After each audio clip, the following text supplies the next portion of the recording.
ತುಳಿತ ಪ್ರಕರಣಕ್ಕೆ ಸಂಬಂಧಪಟ್ಟಂತೆ ನಟಿ ರಮ್ಯಾ ಪೋಸ್ಟ್ ಮಾಡಿದ್ದಾರೆ. ಕಾಲ್ ತುಳಿತ ಸುಮ್ಮನೆ ಸಂಭವಿಸೋದಿಲ್ಲ, ಸೃಷ್ಟಿಯಾಗಿರೋದು. ಒಬ್ಬರ ತಪ್ಪಲ್ಲ, ಭಾಗಿ ಆಗಿರೋ ಪ್ರತಿಯೊಬ್ಬರ ವೈಫಲ್ಯ ಇದು. ಸರ್ಕಾರ, ಪೊಲೀಸ್, ಆರ್ಸಿಬಿ, ಕೆಎಸ್ಸಿಎ ಜನರ ತಪ್ಪು ಕೂಡ ಇದೆ. ಕ್ರೀಡಾ ವಿಜಯವನ್ನ ಆಚರಿಸಲು ಬಂದ ಅಭಿಮಾನಿಗಳು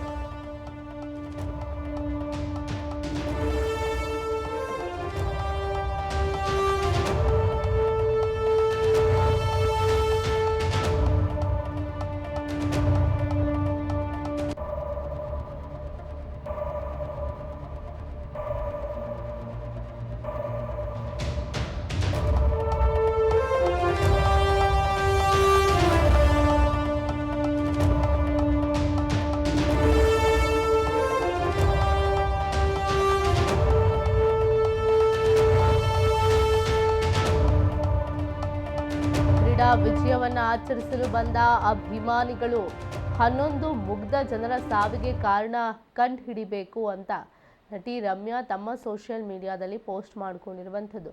ಒಬ್ಬರ ತಪ್ಪಲ್ಲ, ಇಲ್ಲಿ ಭಾಗಿಯಾಗಿರೋ ಎಲ್ಲರದ್ದು ಕೂಡ ತಪ್ಪು. ಒಬ್ಬರು ಆರ್ಗನೈಸ್ ಮಾಡಿರೋರಾಗಿರ್ಬೋದು, ಸರ್ಕಾರ ಆಗಿರ್ಬೋದು, ಆರ್ಸಿಬಿ ಆಗಿರ್ಬೋದು, ಪೊಲೀಸ್ ಆಗಿರ್ಬೋದು, ಕೆಎಸ್ಸಿಎ ಆಗಿರ್ಬೋದು, ಇದ್ರ ಜೊತೆಗೆ ಜನರ ತಪ್ಪು ಕೂಡ ಇದರಲ್ಲಿದೆ. ಕ್ರೀಡಾ ವಿಜಯವನ್ನು ಆಚರಿಸೋದಕ್ಕೆ ಬಂದಂಥವರು ನೂಕುನುಗ್ಲು ಮಾಡಿಕೊಂಡು ಈಗ 11 ಜನ ಏನು ಸಾವನ್ನಪ್ಪಿದ್ದಾರೆ. ಇದರಲ್ಲಿ ಜನರ ತಪ್ಪು ಕೂಡ ಇದೆ. 11 ಮುಗ್ಧ ಜೀವಗಳ ಪ್ರಾಣ ಹೋಗಿರುವಂಥದ್ದು. ಇದಕ್ಕೆ ಕಾರಣ ಕಂಡು ಹಿಡಿಬೇಕು ಅಂತ ನಟಿ ರಮ್ಯಾ ಪೋಸ್ಟ್ ಹಾಕಿದ್ದಾರೆ. ನ್ಯಾಯ ಒದಗಿಸೋದಕ್ಕೆ ಪ್ರಾಮಾಣಿಕ ಆತ್ಮಾವಲೋಕನ ಅಗತ್ಯ ಇದೆ. ಟ್ವೀಟ್ ಮೂಲಕ ಮಾಜಿ ಸಂಸದೆ ರಮ್ಯಾ ಈ ಒಂದು ತಮ್ಮ ವಿಚಾರವನ್ನು ಹಂಚಿಕೊಂಡಿರುವಂಥದ್ದು.